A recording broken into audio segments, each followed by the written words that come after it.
Welcome to August members video.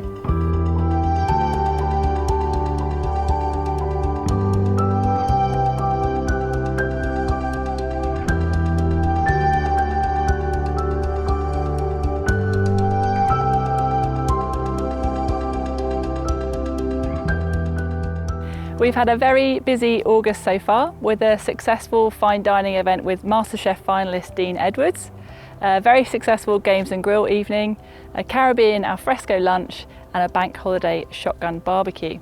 Looking ahead, we have our last games and grill event of the year on Wednesday the 11th of September. We are marking the 75th anniversary of the Arnhem Battle with a lunch and an illustrated talk on Sunday the 22nd of September. We have international American singer Selena Jones returning to Moor Park for the third year in a row for a musical evening on Thursday the 26th of September. And finally, please join us on Friday the 27th of September as we are hosting a Macmillan coffee morning. For more information of any of those events in September, please see the social board website or reception.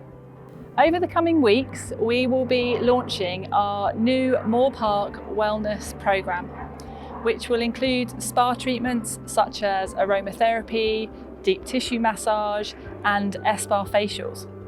We will also be launching group wellness classes and fitness classes such as yoga, Pilates, deep stretching and light aerobics. These services will complement the physio sessions that we set up a couple of months ago with Dale Naylor.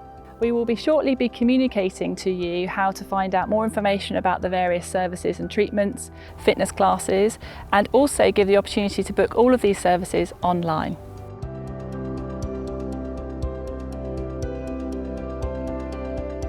I would like to welcome our course manager, Stuart Bertram, to this month's video. We have been receiving some really great feedback from you all about the course condition and how much it has improved over the last 3 months. To give you a factual update on this, our Vision volunteers who receive a monthly survey every month, they have to fill it out and tell us what their opinion is of the High course and the West course. The High course results in March was 66.4% versus 80.2% in July. The West course was 62.8% in March and is now 78.1%. However, I have recently been asked by you, the member, about the patches on the golf courses, which have not seemed to recover as well as the majority of the course. So Stuart, the question really is, from our members, why are some areas of the golf course recovering better and quicker rather than others? So following last year's drought, obviously we've got areas which haven't recovered sufficiently as we would like composed of others. Mm-hmm. Sometimes you tell me that it's about the lay of the land, Yeah. but a lot of times it's this, you talk about hydrophobic. So what does hydrophobic mean? Hydrophobic's when the ability for soil to re-moist or re-wet. Right. So basically when the thatch actually decomposes, it actually produces a waxy layer which actually seals the surfaces. Right, so then if it rains on that waxy surface, the water is impenetrable. So it just runs off? It just runs off. Okay. So what we've been trying this year at a low rate of 10 litres a hectare is put wetting agent on these areas just to actually try and hold the moisture in them. And so what does wetting agent do? It breaks down that waxy... It breaks down the waxy layer and actually allows the water to go through penetrate into the soil. Right. I'll say we'll go to an area here to begin with, obviously a lower lying area of land. So lush, looks great. Yeah, we want the fairways to be like this. This is where all the way. water gathers, obviously running off the higher points. And as you can see, So relatively soft? Yeah, relatively soft. And I say all that is basically being held together by root. And so we've got some roots at the bottom there, so that is quite healthy. Although we've got... That's healthy, okay. So that's a core. And what you're seeing here, just talk us through this. That's the organic layer. Ideally we'd be looking on half of that going forward. Okay. Which we can either do removal by holotining or thatch removal. Okay. But the root's getting right through it is, all the way to the end all the way here. to the floor, yeah. So that's brilliant. So that's a good 6 inches of root development. Yeah. Okay. Yeah. And if we compare that to maybe one of the patches. We go to an area here. Obviously, this is what I class as a hydrophobic raised area. The opportunities grass in these areas are actually the meadow grass. Okay. But what we've introduced with the overseeding programme is a lot of nice fescue coming through here, and there's a lot of nice rye. Difference between that area and this area. It's a lot harder to put it in, okay. So that's where we're at.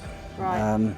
So you can see the difference there I mean, I can actually feel it in my hand. So the left one is much more moister all the way through, and this one already, I mean, I don't know if I can do this and don't remember, but it literally just crumbles. Dust, It's just dust, it just crumbles, whereas this, it doesn't, it's got much more of a firmer, I can feel the cold of the water through, whereas this is quite dry and dusty. Okay.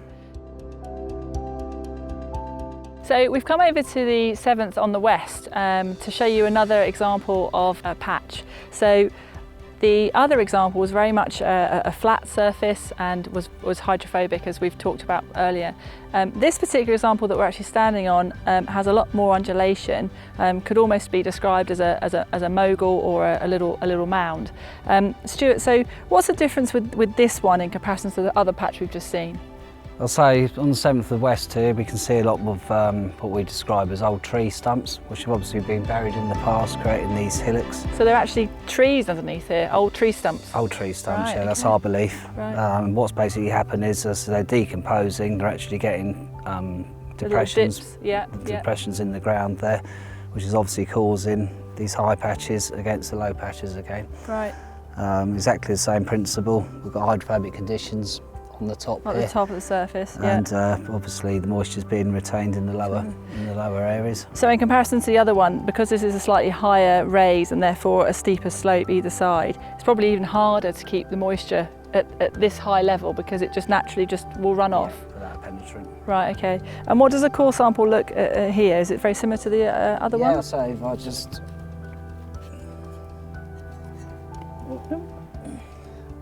Right, okay. So much the same as the other example where it's quite short and stubby. There's a little bit of root there, but in terms of crumbly, it just turns into dust pretty quickly. And if you compare that again to the sort of the slight dip here where it's lush.